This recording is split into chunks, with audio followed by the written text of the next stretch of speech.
araw po sa iyong lahat, lalo-lalo na po sa aming guro, sa inyo, Ginang Berly Gumilid. Magandang araw po sa inyo, ma'am. Ngayon, sa video ito ay tatalakayin natin ang aspeto at globalisasyon ng kulturang popular.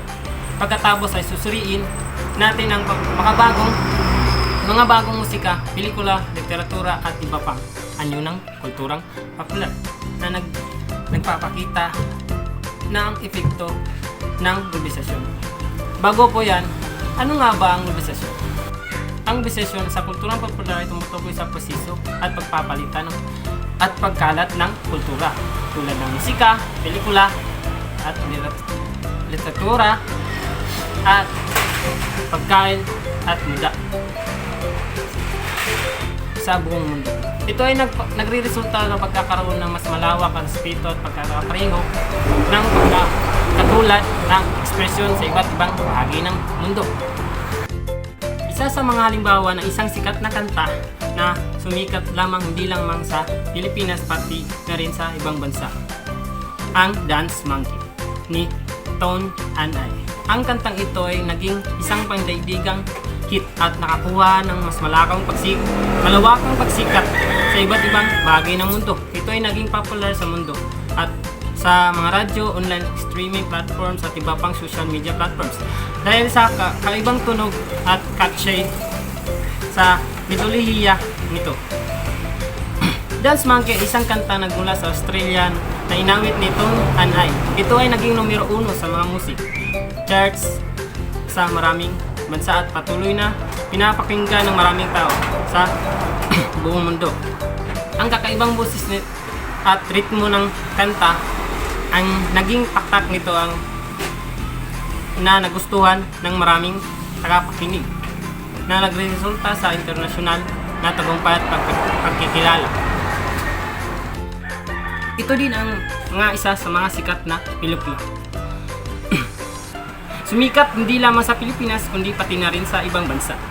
Ang Parasite mula sa South Korea. Ito ay critically acclaimed na pelikula na nagwagi ng maraming international awards at nakakuha ng ng malawakang pagsikat sa buong mundo.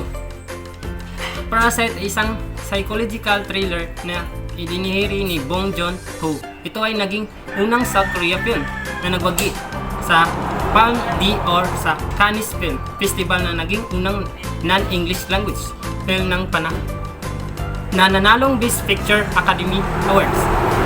Ang pelikulang ito ay tumatalakay sa mga tema at pagkakapantay-pantay ng socio-economic divide at hirapan sa lipunan. Ang tagumpay ng Parasite ng pandaigdigang templado ng pelikulang nagpapakita ng kakayahan ng isang lokal na produksyon na mag-crossover sa iba't ibang kultura, manalo ng puso ng mga manonood mula sa iba't ibang bansa.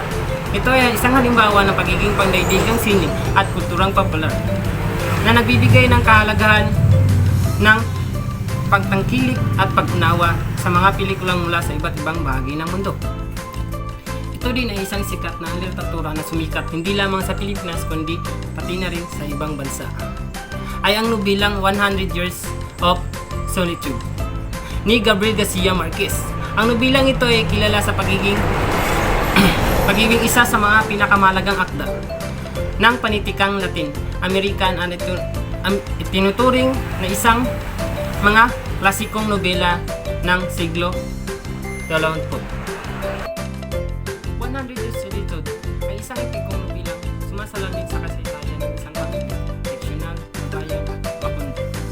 Ang akdang kilala sa paggamit ng magical realism kung saan ang elementong mahiwaga at kakaiba ay bahagi ng pangaraw-araw na buhay ng mga tauhan. Ito ay nagwagi ng nobela ng prize ni literature noong 1982 at patuloy na pinag-aralan at pinapahalagan sa buong mundo.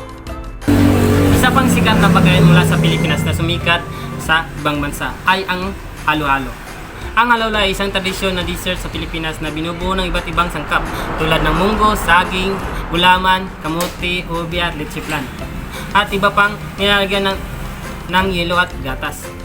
Ito ay isang malamig at masarap na merienda na tanyag sa Pilipinas at pati na rin sa ibang bahagi ng mundo. Ang halo-halo ay kilala sa kanyang kakaibang timpla at masarap na lasa at na nagbibigay kakaibang karanasan sa mga kumakain nito. Ito ay naging popular sa ibang bansa tulad ng Estados Unidos, Canada, Japan at iba pang bansa kung saan mayroong mga Filipino community o mga taong nagnanais subukan ng ibang kultura ng pagkain. Ang lalo ay isang mga pagkain mula sa Pilipinas na napapakita ng yaman at kahalagan ng Pilipinong kusina at panlasa sa daigdig.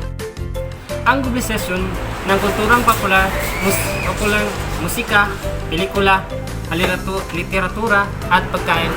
Pinapakita nito ang malalim na epekto at mas malawak na ugnayan ng pagpapalitan ng kultura sa buong mundo. Ang mga ito hindi lamang nagbibigay aliw at inspirasyon kundi nagdudulot din ng positibong epekto sa ating pag-unlad bilang individual sa lipunan. Yun na po at salamat sa mga nanonood.